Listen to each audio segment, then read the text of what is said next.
episode of The Legend Show.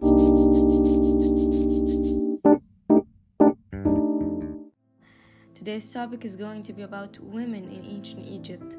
But let me start by talking about the lack of direct documentary evidence on the evolution of ancient Egyptian marriage that makes such secondary sources as literary texts substantially important for any research into this field as well as into Egyptian gender history and family relation in general. It may be possible that the evidence of special interest can be provided through the analysis of Egyptian didactic texts, as they being inherently quite pragmatic, were aimed strictly at treating and discussing what was regarded as the most standard and actual situations, problems, goals, and values within the framework of everyday life of the text author's audience. The main specimen of ancient Egyptian didactics called Teachings contains special information on the real gender history of Egyptians, as well as on the evolution of women's image in ancient Egypt literature. On the whole, the teachings form a specific genre of Egyptian didactics. Every teaching is usually formally composed as a series of advice given by a wise older man to a young addressee, often to his son. This advice includes maxims, considerations, and recommendations for the main cases and situations of this addressee's daily life, whoever would he be.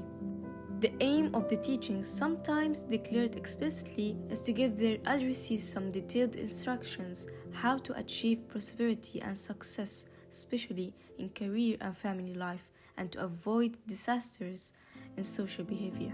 The most well-known and copied teachings try to reflect as many relevant situations and spheres of life as possible.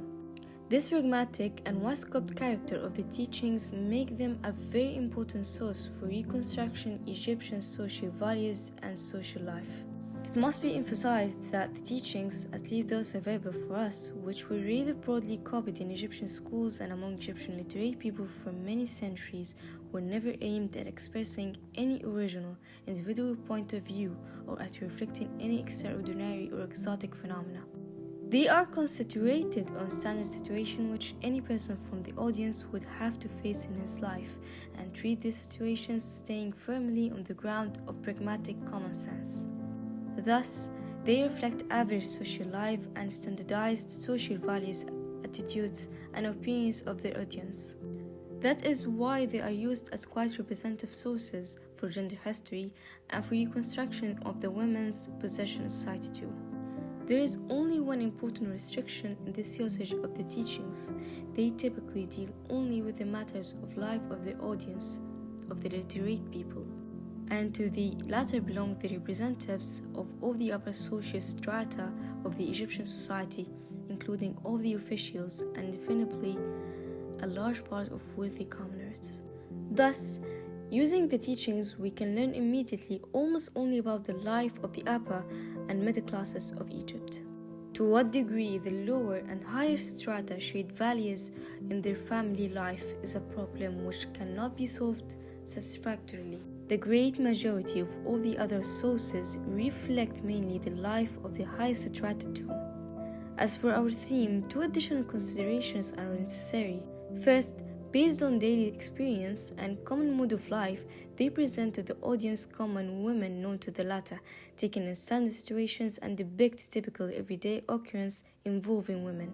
Second, the teachings do not construct any individualized image of a person, they tell about a woman in general. In other words, they deal with the generalized stereotype of women's behavior and character as it existed in Egyptians' mind of this or that period.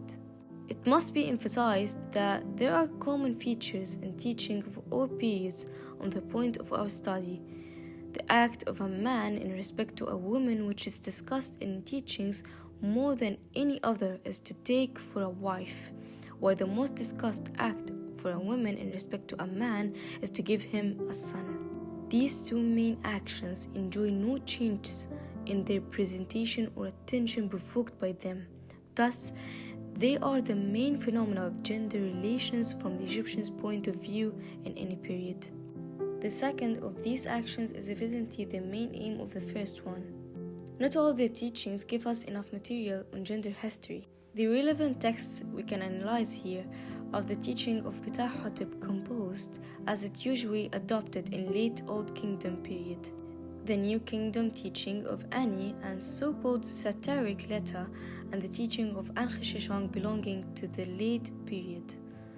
Each of them gives some new trends in comparison to the preceding ones, and these trends correspond to some new phenomena in social life of the epoch in discussion. We have no evidence on our topic in the Middle Kingdom teachings.